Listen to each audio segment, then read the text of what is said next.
Right, so first session, middle of June, bloody warm today. Anyway, after getting here, well, 1, finding the lake, 2, getting to the lake, 3, trying to fish the lake.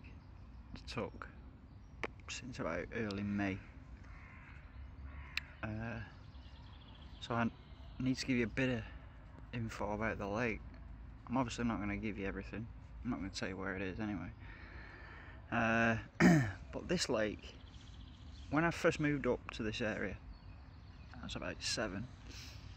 When I was about 10 or 11, I was into me fishing, as you do, you and your mates, trying to find every piece of available water and give it a go. Now, this water is in the middle of a private country estate.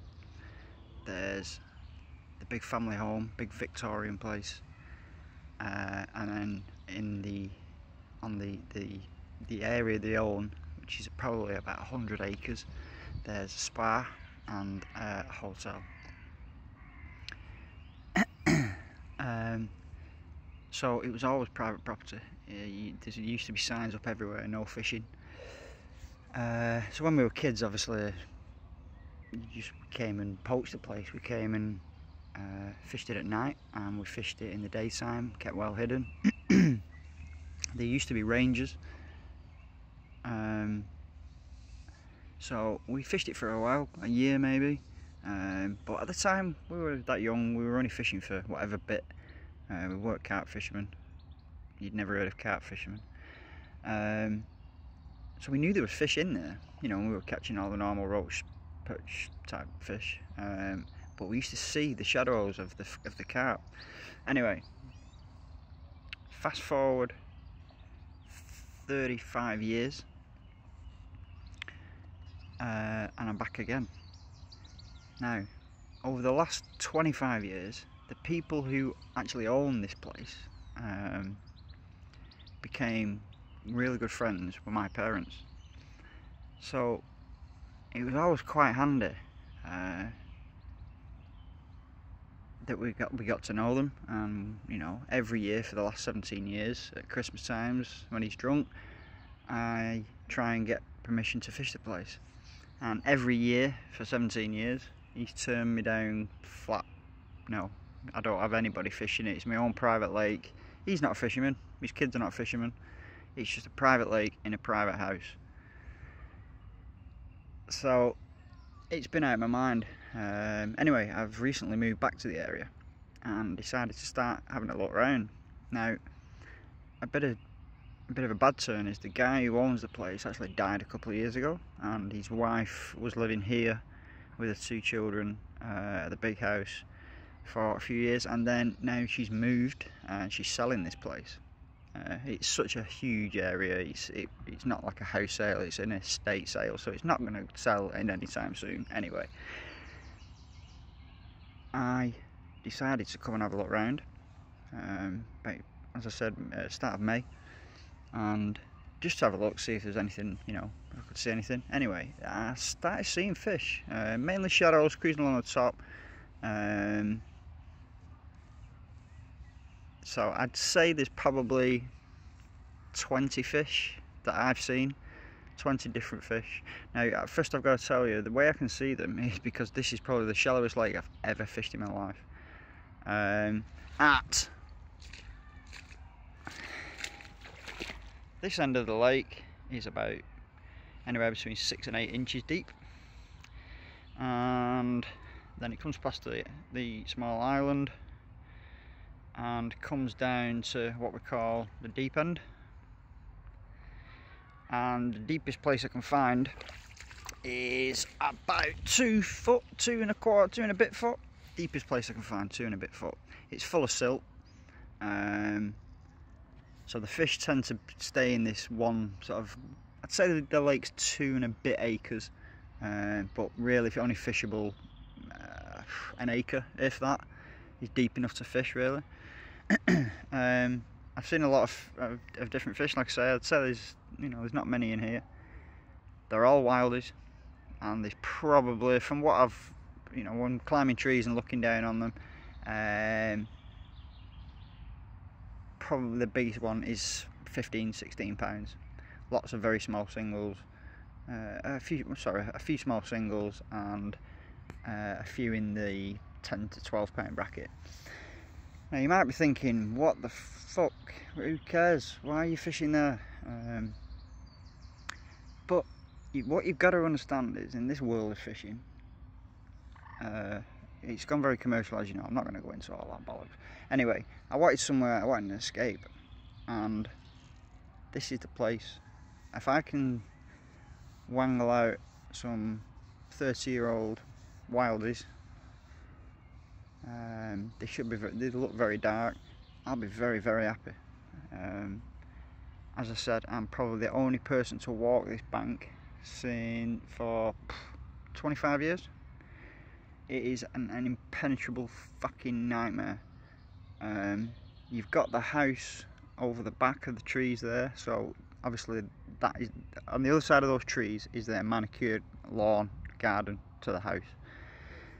So that is impossible, because you have to come through the house property to get to that bank. That can't happen. There are security up there. Even though she's not living there, she does have security.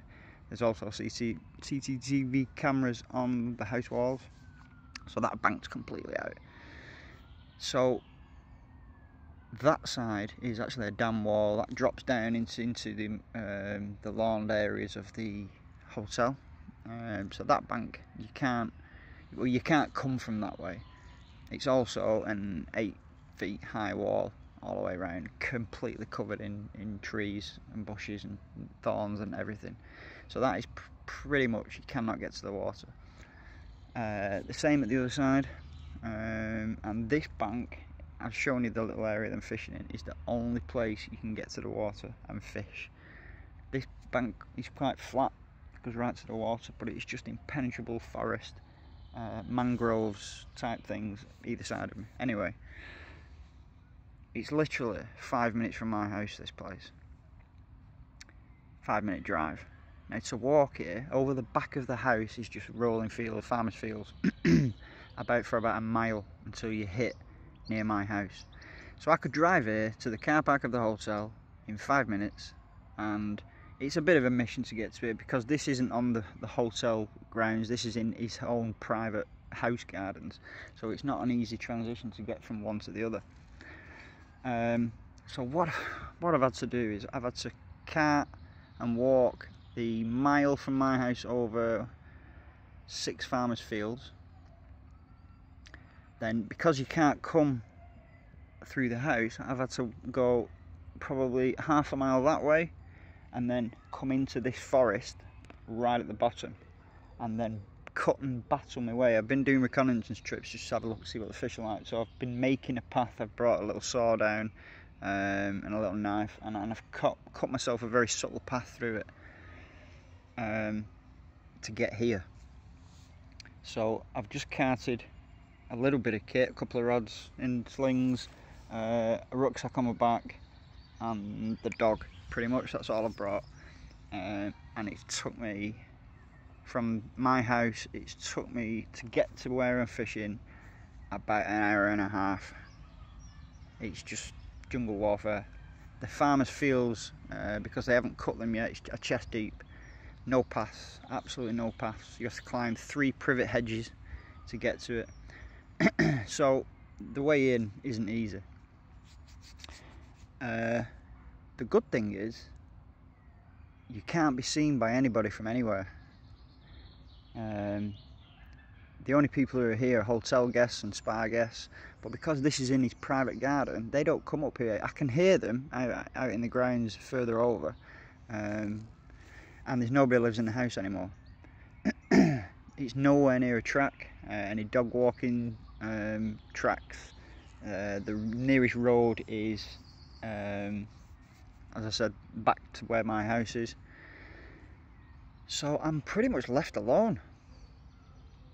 I do have to be a little bit careful. There are still security in the grounds, but because this place is so, I know I keep saying impenetrable, but it fucking is. There's no way of coming down to the water. So I'm hoping, I doubt that the security would even get down here. but I'm still need to be a little bit cautious. Okay, so as I said, it's mainly wildies, commons, quite small fish, but these fish have probably, when people say they've probably never had a hook in them, I'll pretty much guarantee these fish have never had a hook in them at all. So I'm going to blog the next few weeks. Hopefully you can sort of come with me on the adventure. I'm not usually this type of angler that makes vlogs or whatever they're called. I don't put fish anywhere on social media or anything like that. Well, not many anyway. Maybe for the bait page. But yeah, it's a bit of an adventure, and that's what's missing. And I've searched and searched and searched, and there are places like this that exist. But 99.9% of the time, they're absolutely nowhere near home. And you know, it just, with daily life, that's just impossible. So I feel like I've sort of struck rich and remembered this lake, moved back into the area and remembered this lake. And let's have a go. So I'm going to keep you posted. These fish have not seen bait, not seen anglers for at least 30 years. So I'm not expecting this to be easy by any stretch of the imagination. I was chatting to a guy last night and he says, oh, it should be easy. The fish will be straight on the bait. If they've not seen bait, they'll be hungry, blah, blah, bollocks. That isn't going to be the case. I'm not stupid enough to think that, where I can come and chuck a load of bait in and catch every fish in the lake. I can't see this is going to be easy at all. These fish have fed on naturals. I have found bloodworm on the lead as I brought it back in. And that's all they've ever eaten. So it's not going to be easy to tempt. I think they're going to be very wary. I've introduced, I'd like to say I've chucked a lot of covert stuff in. I'm fishing for fish that have never been fished for before, so the start off point is going to have to be particle naturals. So I have been coming down and putting not big beds at all, probably 5 or 10 spods every couple of nights. I've particled with hemp and, you know, normal shitty stuff put in particle. And let's just see. I've been putting a bit of corn in, so I'm using corn hook baits. What else can I sort of fill you in on? I think that's pretty much the story up to now. I'll sort of keep you posted as any developments happen. I'm not going to stay the night tonight. I'm only here for a few hours. So we'll see what happens. Even they do seem to be cruising around with the fins out. They're all waving at me. And they're in, at the moment, they're cruising around in literally a foot of water. So I'm hoping the bit of bait I have put out over the last few weeks, you know, they know it's there. They might not have eaten it, but at least they're getting used to seeing it. It won't be long before they've got to try it. And whether it be a £4, £8, £10 wildy carp, I'll be very happy with that. I'd much rather have a go at this. At the moment, I'd much rather have a go at this than sit on a commercial and fish for the biggest fish in the lake, as we all do. This summer's going to be about getting off the beaten track, spend a bit of time on my own. Me and Dave. What do you think, Dave? Fucked, aren't you, mate? Fat bastard. Alright, so see how it goes. Keep you posted.